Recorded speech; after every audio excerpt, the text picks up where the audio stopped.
Welcome to the Real News Network, coming to you today from our studio in Washington, D.C.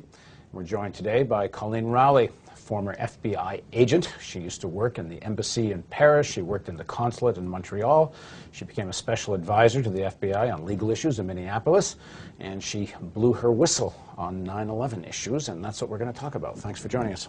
Thank you. And behind you is that you're on the cover of Time magazine, where you were picked a Time Person of the Year for what you did in terms of exposing the lack of investigation of what the Minneapolis FBI office found. Yeah, the 2002 was a year of whistleblower because there was the Enron and the WorldCom collapse. So that we had 3 females that were all on the cover of Time.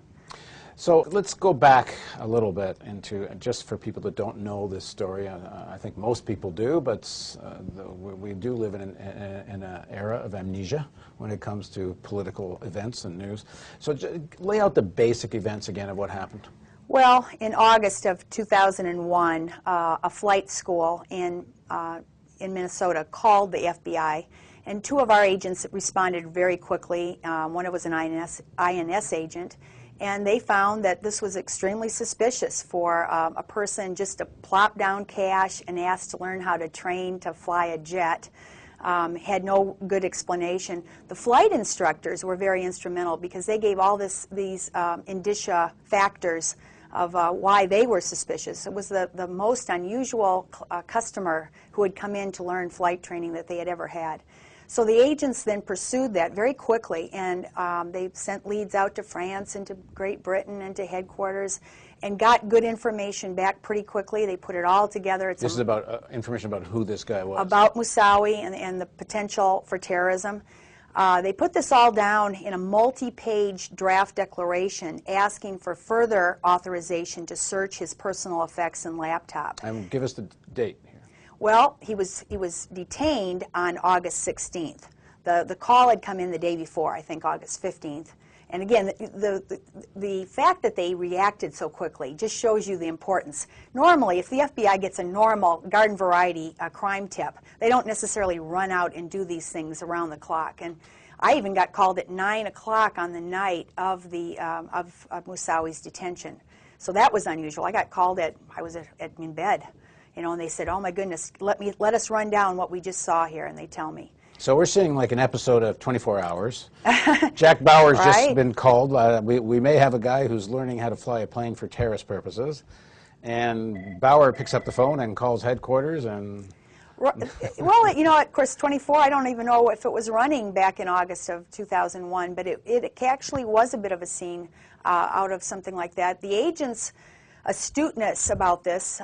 One reason is the case agent was himself a former pilot, and he was former military intelligence, and he spotted all of these suspicious factors very quickly. But that, unfortunately, contrasted with a disinclination to see, to want to do anything about this at headquarters and to really see the significance. So quickly, what happens? Your office contacts headquarters. You want essentially authority to get warrants. Right. The agents, and you don't get it. The agents, and this is actually pretty well spelled out in the 9/11 Commission report, but they send in a multi-paged draft declaration, chock full of facts, as you would in any affidavit, of why they needed the Foreign Intelligence Surveillance Act court to give authorization to conduct a further search. And when it goes into headquarters, it gets stalled. And this is, of course, what I wrote the memo about, but it gets stalled for, he might be any Zaccharias Moussaoui. You know, we need to check the phone books to make sure it's the only one. I mean, there's all these ridiculous excuses given.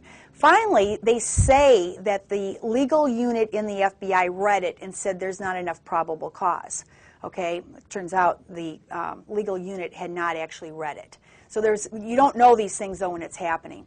And the agents, of course, are very frustrated, and they call and they call. When the agent testifies in Moussaoui's trial, there were 70 emails to and from headquarters in this short 2-week span. And one of the telephone calls in August, I'm not sure of the exact date, 23rd, 24th, 28th maybe, one of the telephone calls, the acting supervisor says on the phone with the headquarters supervisor, in order to try to alert him, he says, "Don't you know this is a guy who could fly into the World Trade Center," quote unquote. And he wrote it down in his notes as he was talking to the headquarters supervisor. So things happen. The affidavit actually gets watered down a little bit. Some words get changed. You know, all these things happen, and a backup plan later is produced in early September because headquarters says, no, we will not even take this over to the Department of Justice. And so at that point then the plan was for Moussaoui to be deported to France, and then they were going to do the full search there. And that's where it stood right on 9/11 when, you know, we see planes flying into buildings. And as soon as planes fly, you know, you see this on the television, it's like, oh no, this is the case here. It's immediate. It's that quickly that it's recognized. Now, just in the same period, I think it's just a few weeks before, if my memory serves me right, Condoleezza Rice gets a memo which says bin Laden plans to attack America. And even though she tried to suggest it was some sort of historical reference, if you read the memo, the last point of the memo is quite clear that there's strong suspicion there are actually plans afoot to attack America, not just some historical document.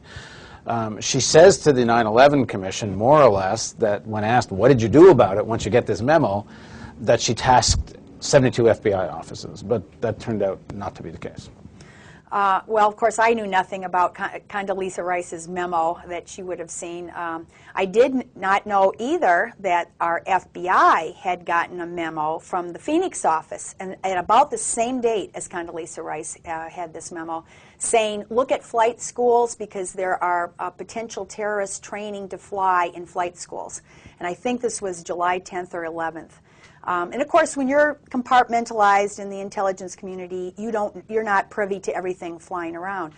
We do know, and I think our office was on some alert for terrorism. Later on, our acting director, Picard, tells the 9/11 Commission that he was actually trying to brief Ashcroft, the Attorney General, about terrorism being a priority. And so throughout that summer, things were happening. It's just that when you're, you know, kind of in a small cog, you may not privy. And of course, that's one of the things that we needed to address after 9/11 was why weren't the dots connected and why was not this intelligence shared? In the same summer, Richard Clark testified at the 9/11 Commission, Richard Clark being the anti-terrorism czar, except he'd been reduced from being czar to, I don't know, general or something, because he was a cabinet level position under Clinton and gets demoted under Bush to, I guess, something akin to an undersecretary, I suppose. Would that be correct?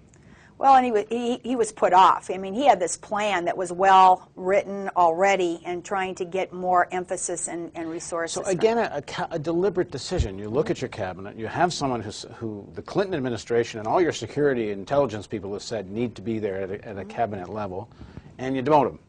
How do you get, what is the logic of this pattern of being not interested in a potential terrorist attack? Well, I can only speak from my own experience, and I know that crime and certainly in the FBI, there's something called flavor of the day. You know, in the 80s, it was mafia cases, and those were the things that got the attention. And maybe it was because of the crime problem at the time. And other times, there's an arbitrary, it can be selected, saying this is what you need to look at. And there's a prioritization of crime programs. And in the summer of 2001, I think this was actually August, Ashcroft prioritizes terrorism as his lowest priority. So again, Picard says, I was trying to brief Attorney General Ashcroft. Just again, let's remind us who Picard is. He was the acting director of the FBI in June. Louis Freeh had retired, and Picard became the acting director, and he claims that he tried to brief Attorney General Ashcroft that summer on the importance of terrorism. But why can't the FBI, and Ashcroft wasn't interested in terrorism, right. But why can't the FBI on its own make it a priority? Because if you look at the FBI 10 most wanted list, who's number one?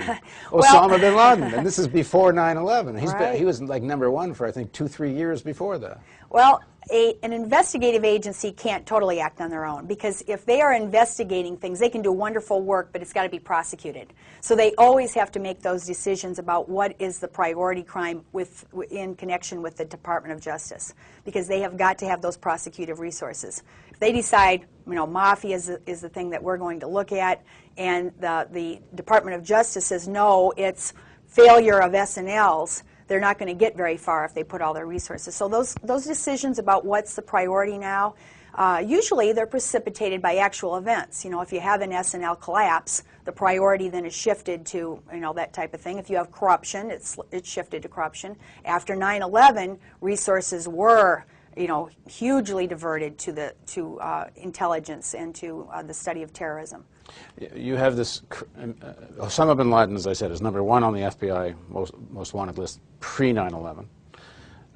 You have Richard Clarke saying to the 9/11 Commission, our hair's on fire. Yeah. There's so much traffic and chatter about an impending event. We've heard that at least a couple of foreign governments tell the American government something's coming. We all know now, and many knew before, that the Pakistani ISI were up to their eyeballs in the Taliban and Al-Qaeda.